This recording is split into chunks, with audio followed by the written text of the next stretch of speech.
السلام علیکم، میں عباس برمانی اور آپ دیکھ رہے ہیں ABC نیچر۔ یہ آج کی ویڈیو ہے گیدڑوں کے بارے میں، دا جیکالز، شغال۔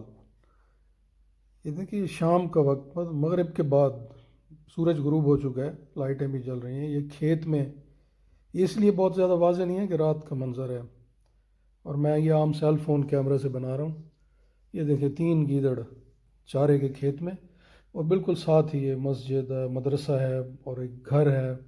اس کے کھیت کے دوسری طرف میرا گھر ہے۔ یہ مطلب بالکل آبادی میں، یہ دیکھیں ایک آگے چلا گیا، اور یہ دیکھیں یہ دونوں بیٹھ گئے ہیں، اور یہ بالکل خوف زدہ نہیں ہے۔ انہیں میرے بارے میں پتہ ہے کہ میں ایک طرف کھڑا ہوں، اس کے باوجود یہ بیٹھے ہوئے ہیں۔ یہ گیدڑ نے بہت سٹرگل کی ہے، بہت سروائیو کیا اس نے، جہاں کئی جنگلی جانوروں کی نسلیں ختم ہو گئی ہیں، یہ باقاعدہ اب شہروں میں بھی آنے لگ گئے ہیں، آبادیوں میں آنے لگ گئے ہیں، اور دن کو ادھر ادھر کہیں چھپ جاتے ہیں آبادیوں میں، کہ جنگلوں میں نہیں، یہیں کھیتوں میں چھپ گئے، کہیں پلوں کے نیچے شہروں میں۔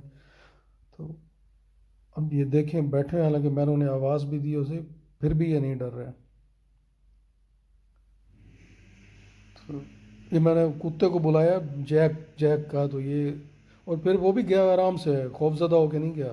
یہ لڑ بھی پڑتے ہیں کتوں سے، خیر اب تو کتوں نے بھی ان کے ساتھ وہ بڑی پرامن بقائے باہمی کے ساتھ، پیسفل کو ایگزسٹنس کے ساتھ رہنا انہوں نے سیکھ لیا ہے کتوں کے ساتھ۔ یہ دیکھیں جناب، اور یہ دیکھیں بالکل لائٹیں جل رہی ہیں اوپر، یہ آبادی ہے، اور گیدڑ صاحبان بڑے اعتماد کے ساتھ، کانفیڈنس کے ساتھ، اطمینان کے ساتھ پھر رہے ہیں۔ دیکھیں اب یہ پھر بیٹھا ہوا ہے ابھی تک۔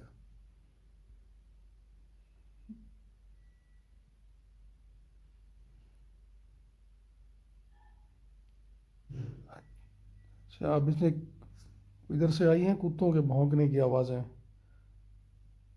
اچھا، اور میں نے بھی اسے پھر آواز دی ہے، اور یہ دیکھیں سوچ رہا ہے اب جانے کے بارے میں، اب چلا گیا لیکن کہیں دور نہیں ہے، جھاڑی کے پیچھے چلا گیا ہے بس، یہ یہیں رہے گا۔